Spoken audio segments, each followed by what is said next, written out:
Imagine opening the private journal of a Roman emperor. Beat.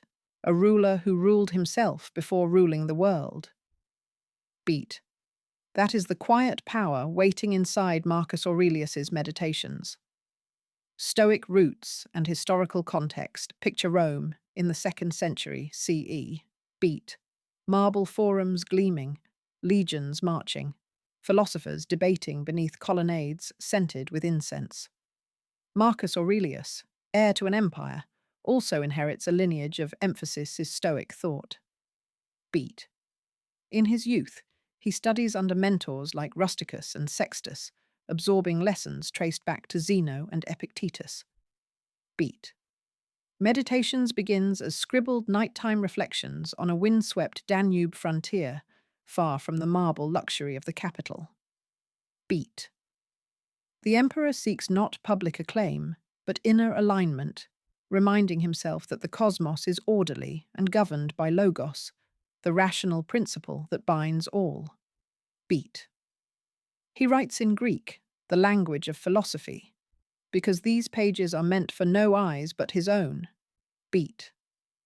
By understanding this context, we see why the text sounds less like a proclamation and more like a whispered self-coaching session. Beat. Marcus is confronting plagues, wars, political intrigue, and the ever-present fragility of life, yet he returns again and again to what he can control, his judgments and actions. Beat. This backdrop turns each line into a field note from a battle between the passions of power and the discipline of reason, ensuring the journal's survival as a timeless manual for the emphasis, inner empire. Imperial Diary, Self-Examination in Action. Open to Book 2, and you step into Marcus's morning pep talk. Beat. When you wake up, tell yourself, I shall meet meddling, ungrateful, deceitful men. Beat. He is not brooding. He is rehearsing acceptance. Beat. Throughout Meditations, the emperor rehearses hundreds of such cognitive drills. He zooms out to the cosmic view. The rotting of a dead body is no worse than the breaking of bread. To diminish fear of death. Beat. He zooms in to the immediate duty. Do what is in front of you with exact justice, to fend off distraction. Beat. Self-examination becomes a soldier's daily inspection. Are my thoughts aligned with nature? Beat. Am I acting in accordance with reason? Beat.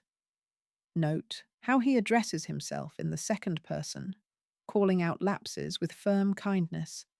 You have power over your mind, not outside events. Beat. These entries read like cognitive behavioral therapy avant la lettre, proving that mental resilience is a craft. Beat. Even while leading troops against the Germanic tribes, Marcus grants himself these quiet audits, turning the chaos of campaigns into training grounds for the emphasis.soul. Key Stoic virtues: wisdom, temperance, justice, courage. Marcus arranges his ethical compass around 4 cardinal virtues. Beat. Wisdom, the clear perception of what is good, bad, and indifferent. He reminds himself, external things are not the problem, it's our judgment of them. Beat. Temperance, the disciplined modulation of desire. He writes, if it is not right, do not do it. If it is not true, do not say it. Beat. Justice, the binding social duty owed to fellow humans, whom he calls co-citizens in the city of gods and men. Beat. Courage, the steadfastness to act rightly despite pain, loss, or public ridicule. Beat. Each virtue is cross-stitched throughout the notebooks like an imperial monogram, visible whichever page you open. Beat. He stages mental experiments. Imagine the worst insult, the harshest winter campaign, the certainty of mortality, and then test whether virtue can still flourish. Beat. By decluttering desires and fears, Marcus cultivates personal sovereignty, a throne no usurper can seize. Beat. The four virtues act as a portable fortress, enabling him to stand firm amid plague, betrayal, and battlefield uncertainty. Beat. We today inherit that same blueprint for an emphasis, unshakable life. Timeless lessons for modern life. Why does a 2,000-year-old diary outshine so many modern self-help guides? Beat. First, its authority is lived, not theorized. Marcus wrote under the weight of a crown, yet confessed every weakness. Beat. Second, its advice is startlingly actionable. Beat. To reduce anxiety, he prescribes a 3-step zoom out. Observe how petty today's worries appear against the flow of centuries. Remind yourself that opinion, not event, disturbs you. Then return to the duty at hand. Beat. To cultivate empathy, he suggests imagining the offender's motives, upbringing, and ignorance. Beat.